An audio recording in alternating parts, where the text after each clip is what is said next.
Hey there. A lot of times people end up being managers because they did such a great job when they started with the company that they got promoted um, as time went on. And that can be really awesome and a really great way to keep sort of institutional knowledge in an organization. But sometimes it can be really challenging, especially if you've been promoted to hire a team that you used to be a part of.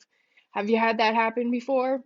It can be kind of a weird spot. And so there are three things that I think you should consider, pitfalls to avoid, so that you can be really successful in that situation rather than having it turn into kind of a disaster. And part of this, I had a client once tell me that they were working with a group of peers that they were now leading, and they said something about like, we need to get time cards in or something like that. And the person who used to be their peer, but is now somebody that they were managing, sort of like rolled their eyes and was like, we're not going to do that, right? And so it can be really challenging to assert your authority when you go from being a peer to now you're the supervisor or the manager or the leader. And so here are three things to consider. So the first thing to consider is be really specific and think about how your availability is going to change with your new role. So there's a pretty good chance that when it was just you and your peers, you maybe took extra long lunches sometimes, or you would sometimes spend 15 or 20 minutes in the morning visiting about the game that was on last night or something else that's going on or the TV show that you all love to watch. I wouldn't say you wasted time, but you probably didn't always have to be 100% efficient, and that's okay. That's a big part of sort of like creating a team culture and creating a team environment. So that's an important piece. But now that you're the supervisor, you're probably not going to have time to do that anymore.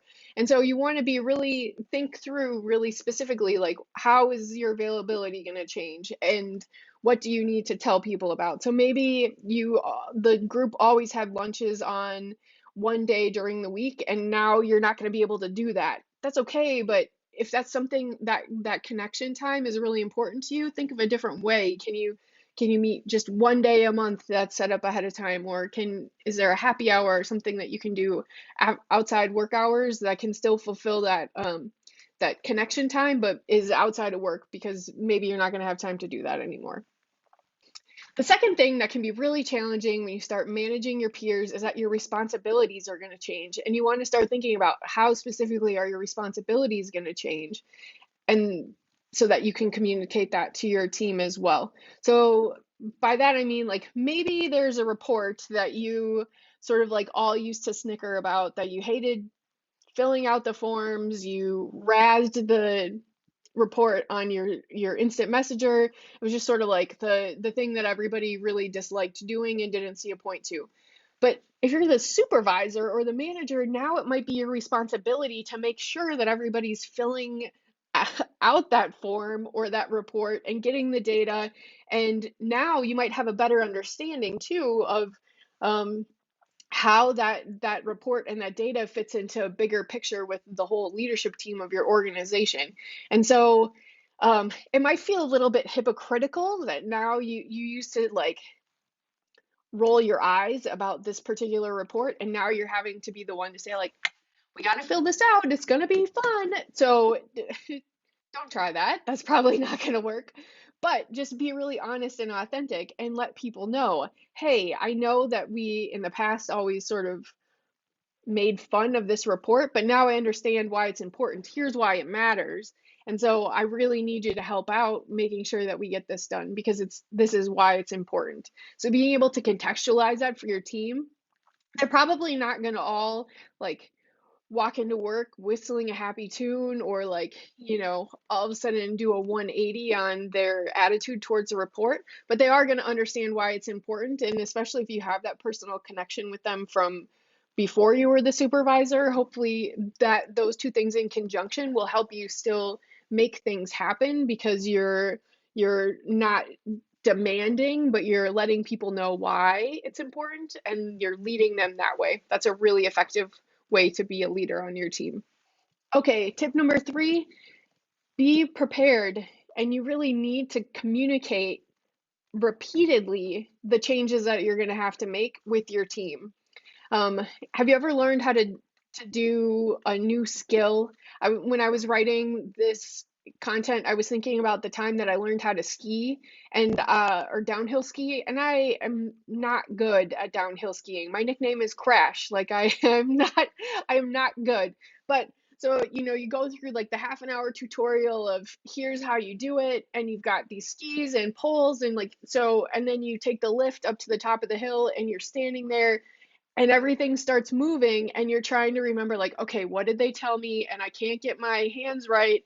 And now I just poked my ski pole onto my ski and I'm falling, and everything is just moving, moving, moving because you're going down the hill. And that's a lot, I think, like being a manager sometimes is that you're trying to learn lots of things on the fly, and sometimes you're going to mess up, and that's okay. It's okay. But also the thing here is to think about um, just being really honest and authentic with your team and telling them um, sort of repeatedly that's the way that you get better at skiing, right? Or better at any new thing is to just keep trying. Even if you fall down, you get up and you keep going. And so that's a big part of this is reminding people specifically and repeatedly, like, hey, I know like I would love to sit and talk to you about Temptation Island right now, but I got to get to this meeting and like, you don't have to apologize because it's just the way it is now, but hey, let's make sure that we talk about this when we take a walk break this afternoon or when we have lunch later, or like, hey, I'll call you after work or something like that, right? So you're still making that time for connection. Or if you're we talked about before that if you usually have a lunch and now you have to do it differently because it's not every week, when you are ready to go to that lunch, be thinking about what topics did you use to talk about during that lunchtime, and then like what do you have to be prepared that you can't talk about anymore now that you're a manager or a supervisor or a leader. And then maybe have in your back pocket a few things that you're going to change the subject to so that it's not awkward for everybody. So maybe somebody on your team starts like doing a little bit of gossip and like you can't participate anymore because you're now that person's leader, or that they're gossiping about somebody who's on a different leadership team and you can't do that anymore given your new role. You might say like, hey, that's not something. You could be even just like very blunt and say like, hey, I can't really talk about that anymore, but like let's talk about insert the topic here, right? Let's talk about all of our pets, or let's talk about whatever game was on, or whatever it is that you enjoy talking about as a group.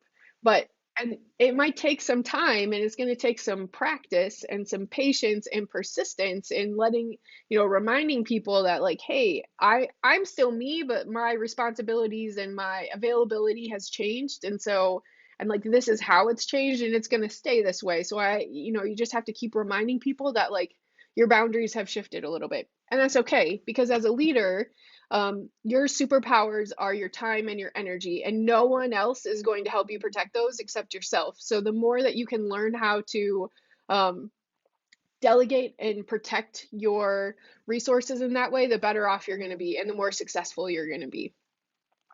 If this was helpful for you, check out the link below. We've got a full blog post with all this information that you can check out. The second link that's there is a link to sign up for our weekly mailing list.